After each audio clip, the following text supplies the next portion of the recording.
here with Phil as we discuss more as being not just in the orphanage, but we're going to move now a little bit. Phil, if you could tell us, what was it like for you when you actually realized you were going to be adopted, or what was that whole process like, I guess? And you were younger too, right? I was probably about 7 years old. Okay. 6 or 7 years old when I was told by the orphanage that I was being adopted. That was in itself is a miracle of God, because most American families didn't want older children. Oh. It was all young babies that they wanted. And I look at my life and I say, that's God's providence. That's God's hand. Absolutely. And I was told 6 or 7 years old that I was being adopted by an American family. And I didn't hear anything about it until towards the end when all the paperwork was finally done. And I tell you what, I didn't have any emotions. And, once again, I have to attribute to that to God, because I think He knew that I needed to be even keel about all of this, because there was going to be a lot of transition that was going to be happening. Oh, I'm sure. And I remember boarding this plane and had several Korean kids that were being adopted. So we were all going as a group. And I remember landing and entering at O'Hare Airport. Okay. And that's where my new American family was going to meet me. And I remember looking at them, and I was quiet. They didn't know who I was, because they thought 8 years old, 7 years old, they were looking for a big kid, and I was not even probably 3 foot 5 inches. Oh, wow. I was a small guy, and once they finally found out who I was and that I belonged to them, I just rolled with the punches. So they didn't have to go over and see you at all. You had to fly over on the plane by yourself. Oh my goodness! I came with a group. That would make me nervous. I'm kind of laid back, and I think I know why God made me that way. Because if I wasn't a laid back guy, I think all those life changes that has happened would have been detrimental to me. It was quite a bit of change, and I took it with. I went with the flow. Okay. So did you get adopted to a Christian family then? Yes. Okay. I tell you what, God's hand was in this whole thing. From the time that I entered into the orphanage, it was a Christian orphanage, and the family that adopted me were a Christian family. And God knew what He was doing. I didn't know at the time. I didn't know anything about it, but God knew what He was doing.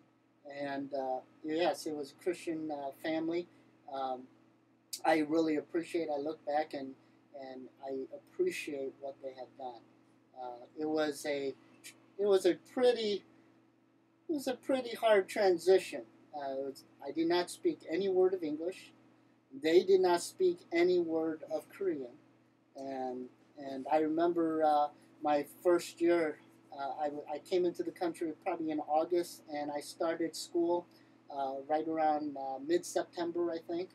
And oh my goodness, I would have been freaking out. You're here for a month and a half, and it's like, well, have fun at this English school. I would have went crazy. Well, I learned a few English words from the time I got there to when I started classes in school. But yes, no, and give me more food. Yeah.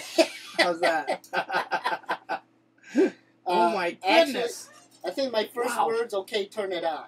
Was my first words, because we had a train set that we had, and that was the first words and first phrase that I learned.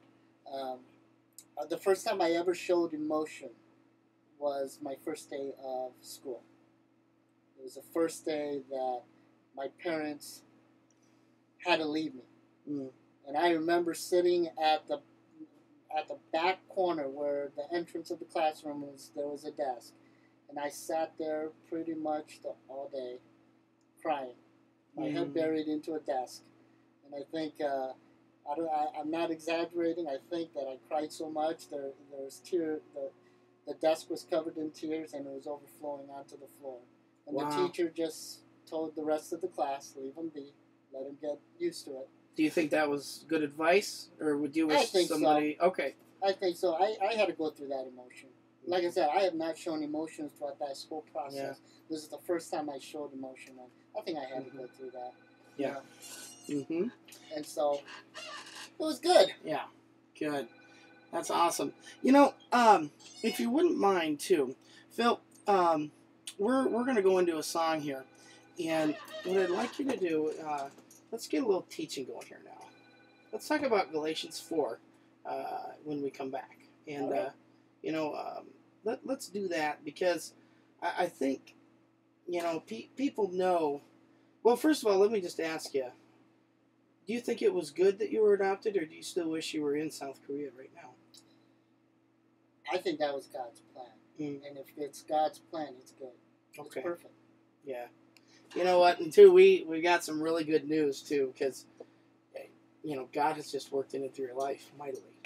Amen. And I can't wait for you guys out there to hear the rest of this story, because a lot of times people are like, oh, some people really move towards people should get abortions instead of adopting out their kids.